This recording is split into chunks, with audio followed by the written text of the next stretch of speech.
नमस्कार दोस्तों, मेरा नाम है श्वेता अग्रवाल।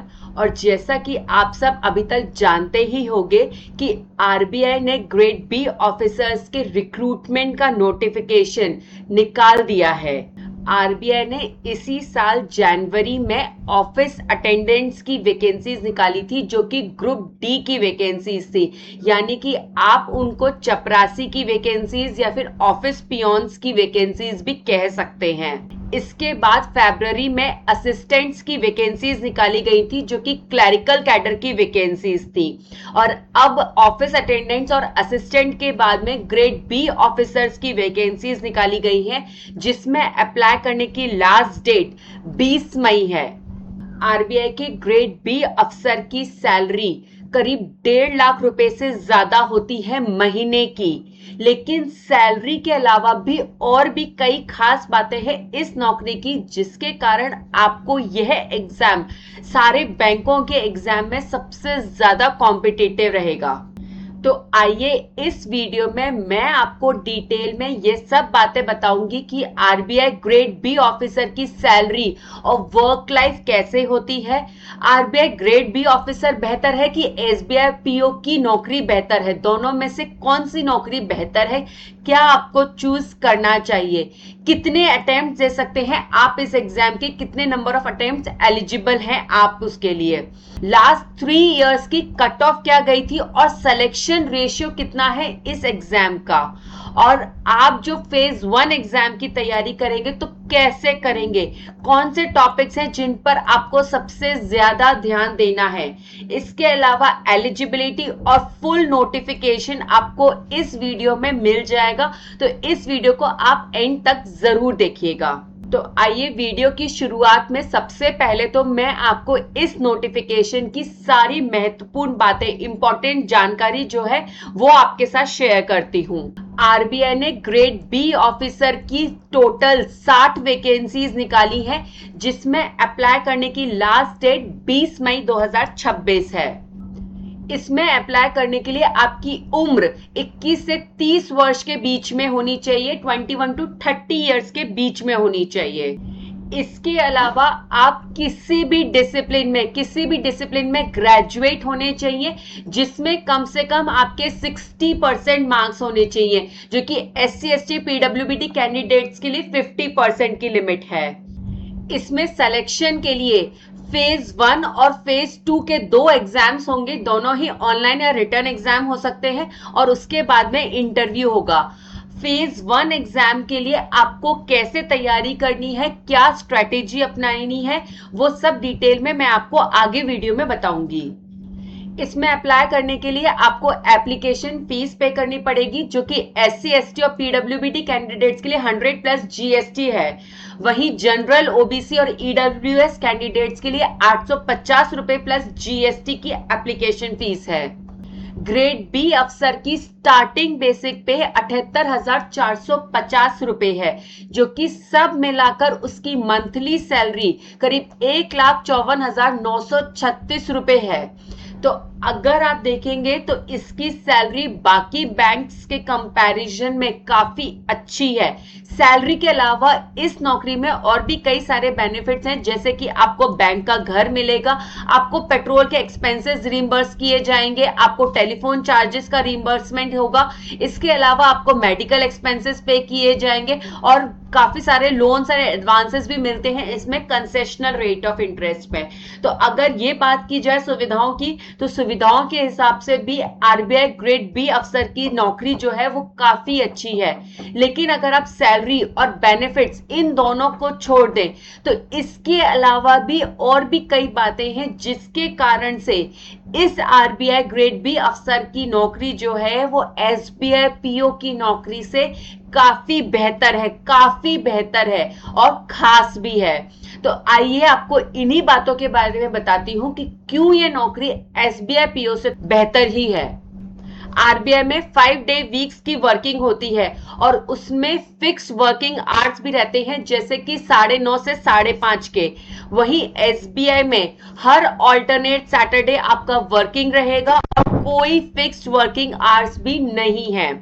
दूसरी बात, एसबीआई में आपकी पब्लिक डीलिंग रहेगी, वहीं आरबीआई में आपकी कोई पब्लिक डीलिंग नहीं है, कोई वर्क प्रेशर आपके ऊपर नहीं रहेगा। एसबीआई में पोस्टिंग्स और ट्रांसफर्स की बात करें तो वहां पे आपको रूरल पोस्टिंग भी हो सकती है और आपका हर 3 साल में ट्रांसफर भी रहेगा। लेकिन आरबीआई मोस्टली मेट्रो सिटीज में ही है और वहीं इसकी पोस्टिंग्स होती है और ट्रांसफर भी इतना फ्रीक्वेंटली नहीं होता है।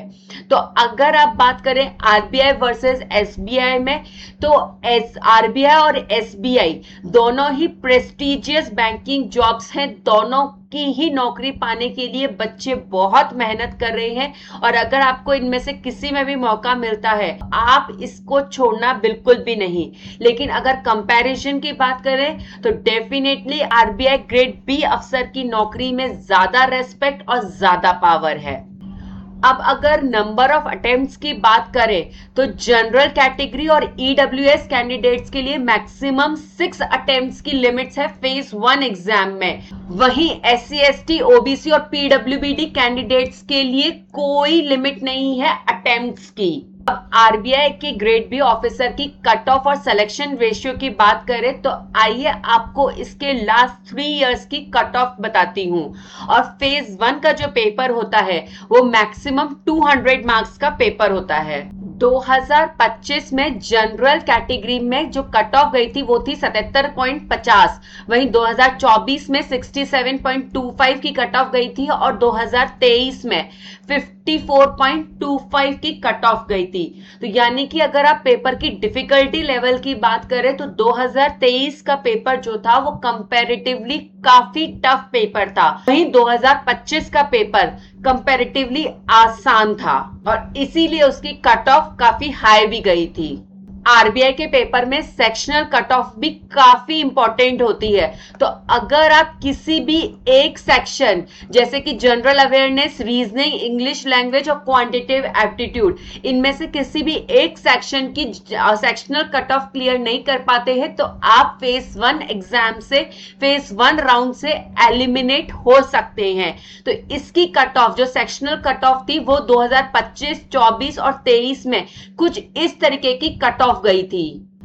अगर आप आरबीआई के सिलेक्शन रेशियो को देखेंगे तो आप पाएंगे कि आरबीआई फेज 1 से फेज 2 तक करीब 1:15 कैंडिडेट्स को ही सेलेक्ट करता है, उनको ही आगे फेज 2 के लिए क्वालिफाई करता है। यानी कि अब टोटल जो कैंडिडेट्स हैं उनमें से केवल 900 से 1000 बच्चे ही जो हैं वो फेज 2 के लिए क्वालिफाई कर पाएंगे। वही फेज 2 से इंटरव्यू की अगर बात करें तो केवल ये जो रेशियो होता है सिलेक्शन का रेशियो वो 1:3 का रेशियो रह जाता है, घटकर केवल 1:3 का रेशियो ही रह जाता है। तो इन 1000 बच्चों में से फाइनली केवल 180 से 200 बच्चे ही इंटरव्यू की स्टेज तक पहुंच पाते हैं और फिर इन 200 बच्चों में से ही केवल उन 60 बच्चों का सिलेक्शन होता है। फाइनल 60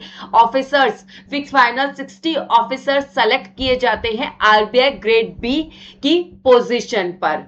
ये है आरबीआई का सिलेक्शन रेशियो, फेज 1 की लास्ट 3 इयर्स की कट ऑफ।